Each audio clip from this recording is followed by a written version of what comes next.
Good evening, Keystone students. Come join Kip and I as we read It's the Great Pumpkin, Charlie Brown by Charles M. Schulz. Enjoy and have a great night. It's the Great Pumpkin, Charlie Brown by Charles M. Schulz. It was a special time of year.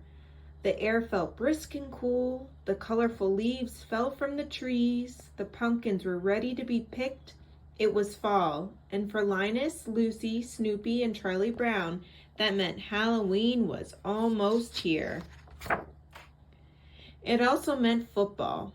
One afternoon, Lucy approached Charlie Brown. "I'll hold the ball and you come running and kick it," she said sweetly. But Charlie Brown shook his head. He knew what Lucy was up to.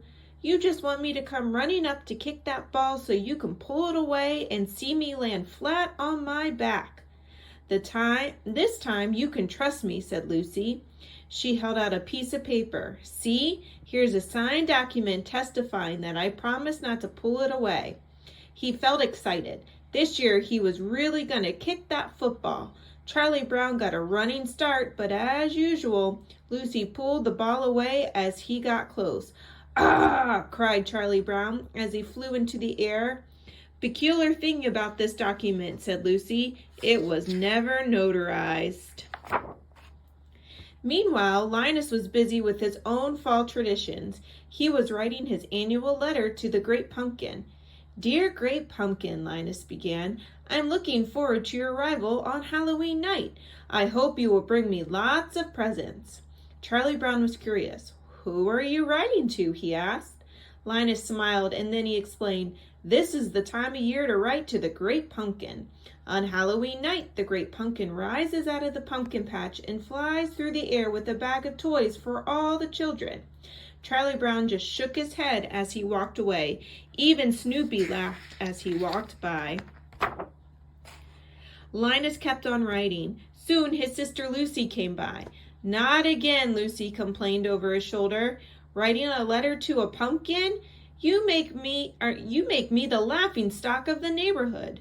But Linus still wrote, "Everyone tells me you are fake, but I believe in you." A little while later, Sally walked over. She wanted to know what Linus was doing. Linus told her all about the Great Pumpkin. "Would you like to sit with me in the pumpkin patch on Halloween night and wait for the Great Pumpkin?" "I'd love to," Linus said Sally. Finally, Linus was finished writing his letter. "And how do you think you're going to mail that letter?" Lucy asked. "You can't possibly reach the mailbox, and I'm not going to help you." But Linus had an idea. He used his blanket like a lasso to open the mailbox. Then he tossed the letter in. Nothing could stop him from sending his letter to the Great Pumpkin.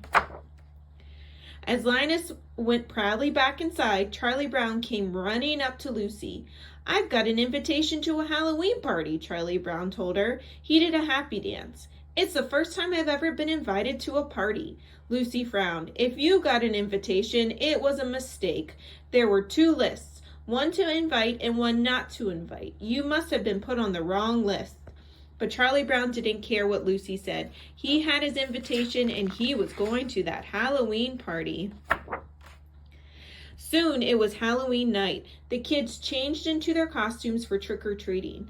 Lucy was a witch. Sally was a ghost. She was afraid of her own costume. Charlie Brown was also a ghost, but he had a little trouble with the scissors. Pigpen was a ghost, a very dirty one. Even Snoopy had dressed up. He was a World War I flying ace. "Now I've heard everything," exclaimed Lucy. As Snoopy marched into a different direction, the little group hurried off to start trick-or-treating. They soon ran into Linus in the pumpkin patch.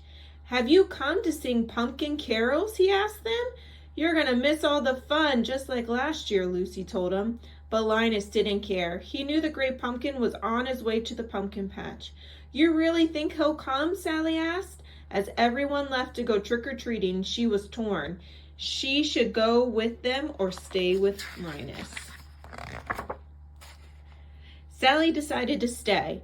"I'm glad," said Linus. "You'll see the Great Pumpkin with your own eyes." Each year, the great pumpkin rises out of the pumpkin patch that he thinks is the most sincere. He's got to pick this one.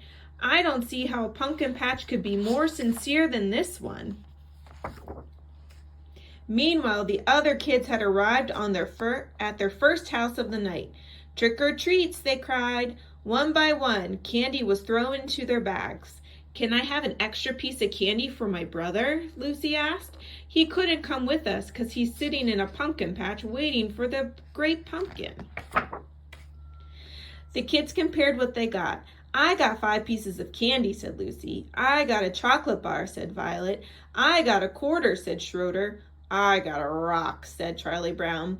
Soon everyone's bags were filled with candy except Charlie Brown's. His bag was filled with rocks, but he didn't let that get him down. It was time to go to the Halloween party. On the way, Violet wondered where Snoopy, the World War I flying ace, had gone.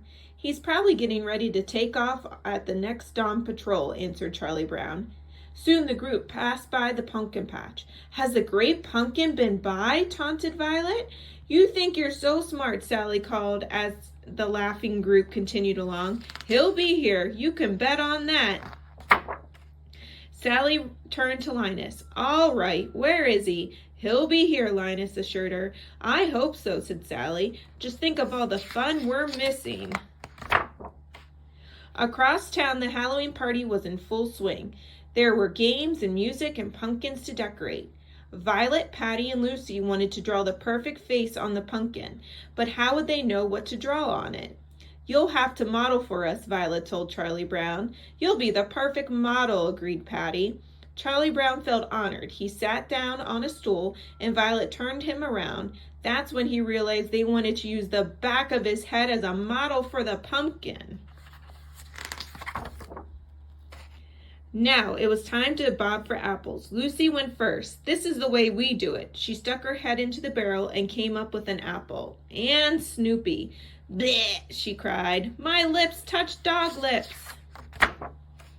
Snoopy danced along while Schroeder played the piano.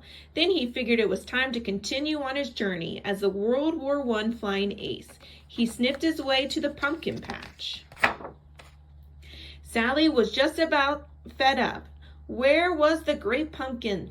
Linus tried to reassure her. "Just think, Sally, when the great pumpkin rises out of the pumpkin patch, we'll be here to see him." All of a sudden, Linus hears a noise. "What's that?" he asked. He watched as a dog figure appeared in the pumpkin patch. "There he is! It's the great pumpkin!" Linus shouted. He was so excited that he fainted. When Linus awoke, Sally was waiting for him. "What happened?" Linus asked. "What did the great pumpkin leave us? Did he leave us any toys?" Sally couldn't contain her frustration any longer. "I was robbed," she shouted. "I spent the whole night waiting for the great pumpkin when I could have been out for tricks or treats. Halloween is over and I missed it." She pointed at Linus. "You kept me up all night waiting for the great pumpkin, and all that came was a beagle." As Sally left, Linus called after her. It won't be long now," he said. "If the great pumpkin comes, I'll still put in a good word for you." Linus gasped. He said, what if he's starting to doubt the great pumpkin too? The hours ticked by, and after a while, Linus fell asleep. He was shivering under his blanket, and Lucy came out to get him in the very early hours of the morning and tuck him into bed. Later that day, Charlie Brown and Linus met up. "Well, another Halloween has come and gone, and Charlie Brown, I don't understand it. I went trick-or-treating, and all I got was a bag full of rocks." Charlie Brown looked at his friend. "I suppose you spent all night in the pumpkin patch, and the great pumpkin never showed up." "Nope," said Linus. "Don't take it too hard, Linus," Charlie Brown said. "I've done a lot of stupid things in my life, too." Linus furrowed his brow. "Stupid? What do you mean stupid?" "Just wait till next year, Charlie Brown. You'll see. Next year I'll find the pumpkin patch that is really sincere, and I'll sit in that pumpkin patch when the great pumpkin appears." The end.